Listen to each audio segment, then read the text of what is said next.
He was alone in the forest, miles from the nearest soul, when a grizzly bear locked eyes with him and didn't blink. It didn't roar. It didn't charge. It just stepped forward, one slow, deliberate step at a time.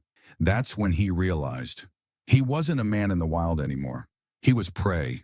What happened next should have killed him, but it didn't. And the reason why will haunt you. It was supposed to be a quiet ride, just me, the forest, and the sound of gravel under my tires. I was pedaling through a forgotten logging road on Vancouver Island, looking for a route that could take me to Mount Doogie Dowler, a place that carried my family's name. The trail was rough but peaceful, and that kind of silence feels rare in a world that never seems to stop. The trees stood tall on both sides, dark and still, like they'd been guarding the land for 100 years. The air had that damp, earthy smell, moss and pine and old wood. It was just me and the wild, and in that moment it felt safe, even sacred. But then I reached a curve, just a small one, barely more than a bend in the trail, and everything changed. As my front tire rolled forward, my eyes locked onto something that didn't belong. A bear, but not just any bear, a grizzly. It was standing directly in the middle of the path, massive, motionless, like it had been waiting there forever. Its eyes locked onto mine, and I felt everything inside me stop. The bike, my breath, even my heartbeat, all frozen. It didn't growl. It didn't move. It just watched me. For a second, I thought maybe it would turn and leave, but instead it stepped forward. One slow step, then another.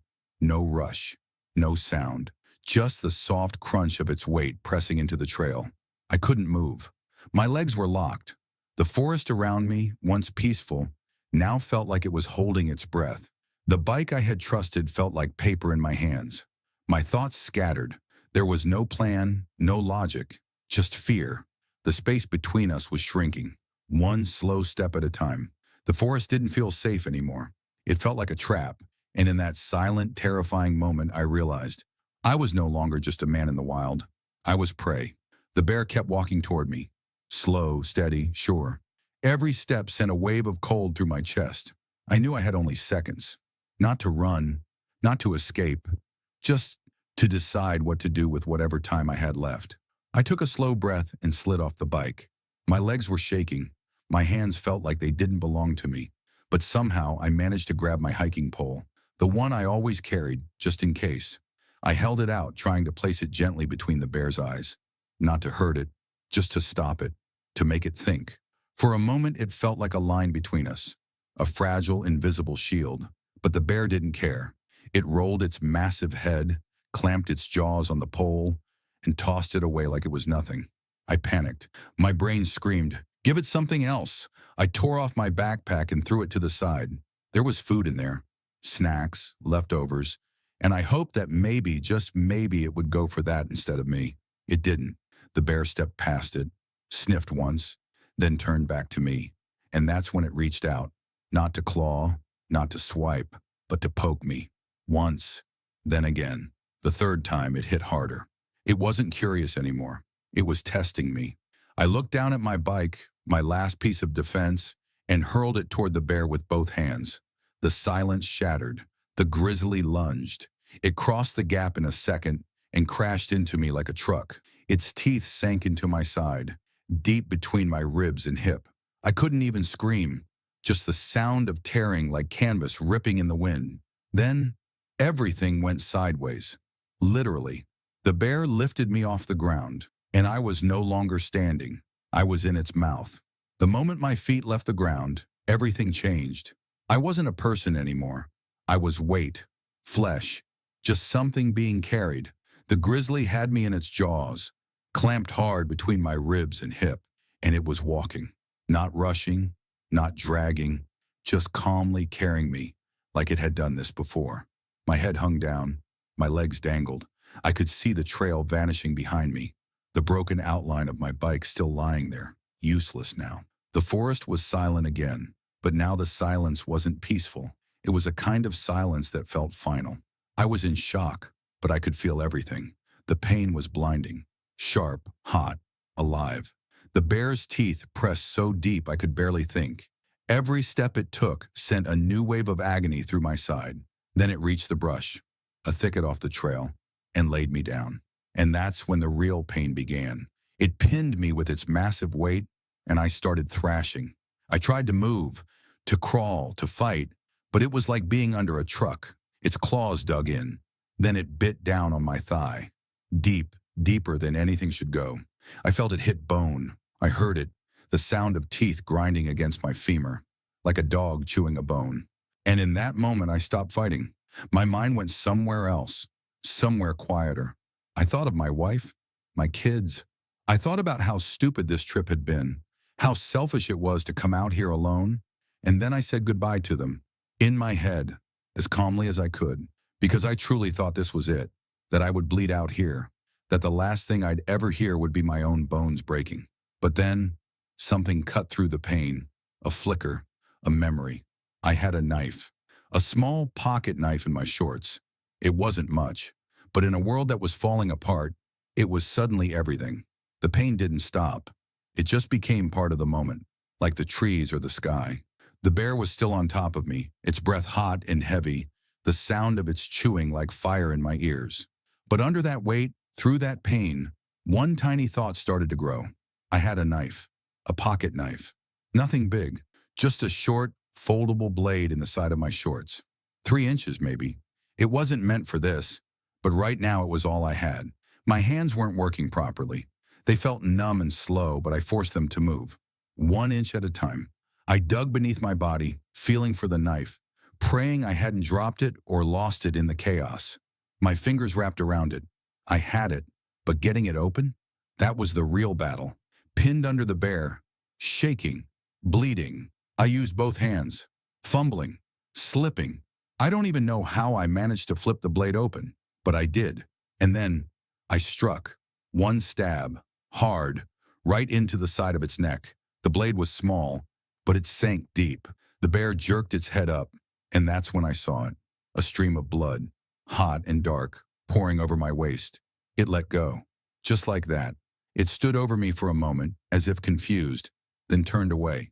It walked to my bike, sniffed it once, then took a few steps back into the brush and disappeared into the trees like it had never been there at all. I was alone again, but this time I wasn't whole. I was bleeding everywhere. My thigh felt torn apart. My side burned like it was on fire. But under all that pain was something else. Hope. For the first time, I believed I might survive this. I looked down, blood soaked through my clothes. My leg was going numb, but I was alive. And I knew one thing, crystal clear. If I stayed here, I'd die. I had to move. Now the bear was gone, but it didn't feel like safety. It felt like a pause. I was bleeding out in the dirt. My leg was wrecked, torn open and pulsing with heat.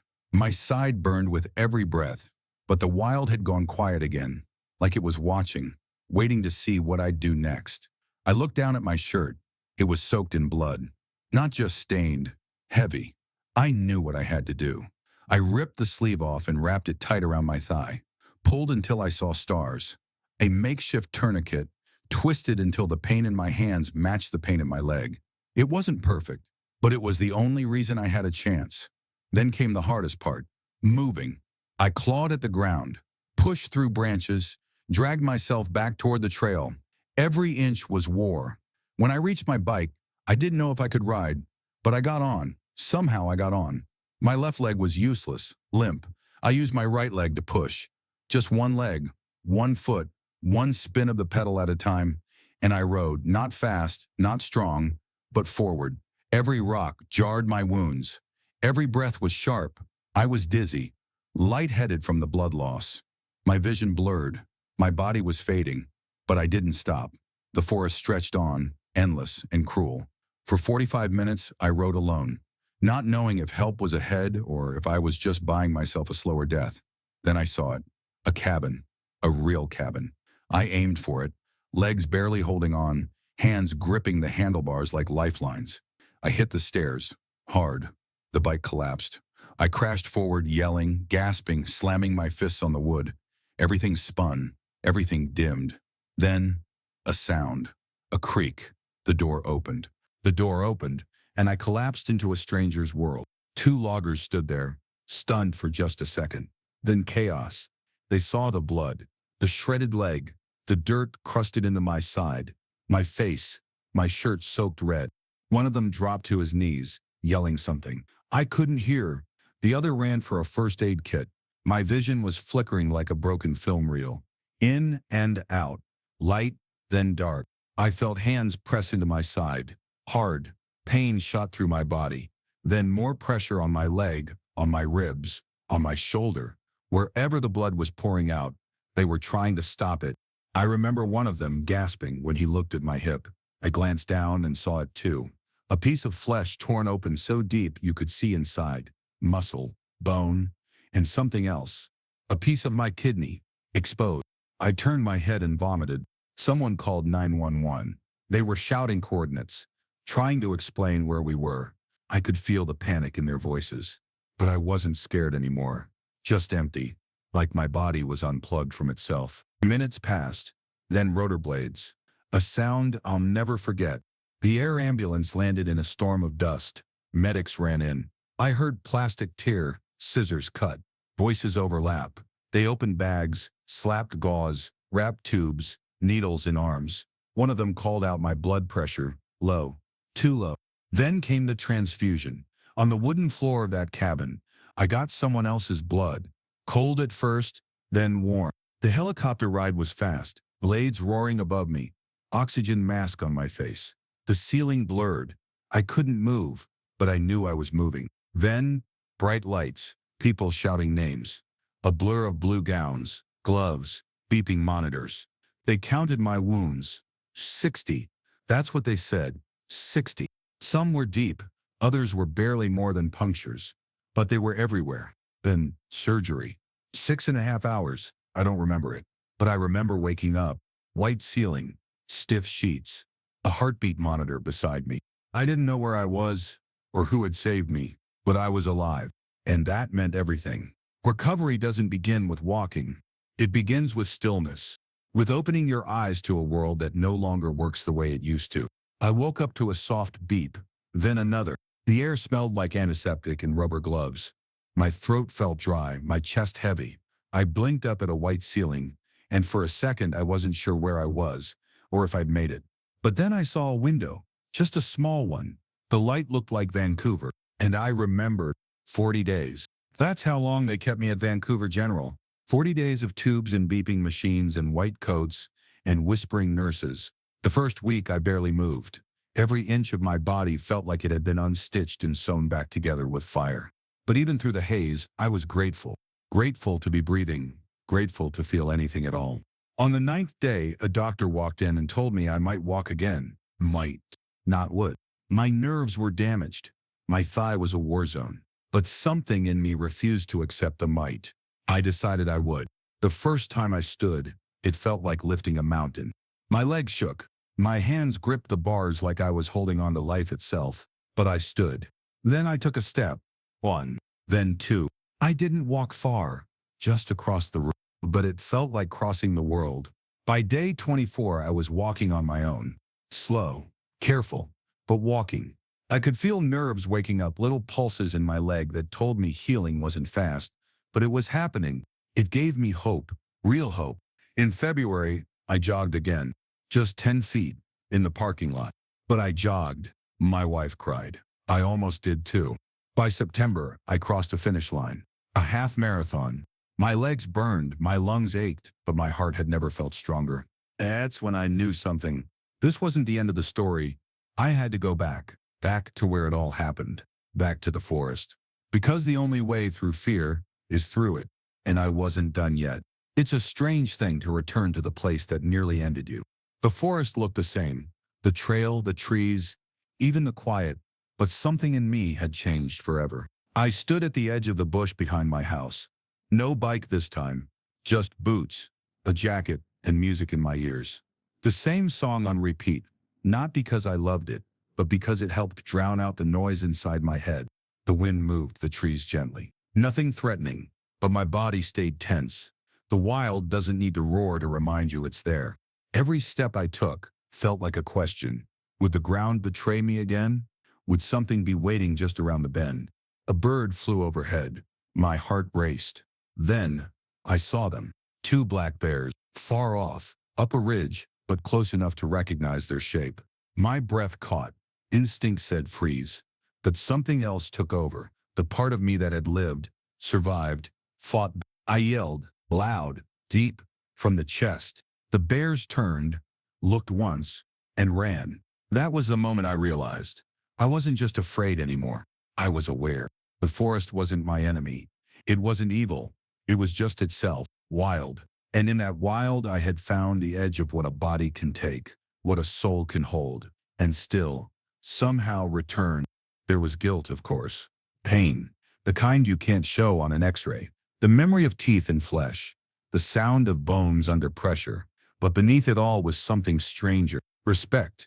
For the trees that stood silent. For the animals that don't lie. For the bear that didn't hate me, didn't even see me as a man. Just movement. Just meat. Just something that entered its world at the wrong time. The wild doesn't forgive, but it doesn't take revenge either. It simply is. And that day I walked back home. Not as a victim, not even as a survivor, but as someone who had seen both sides, life and death, and learned to walk between them. The bear didn't try to kill me. The bear just did what bears do. And I lived.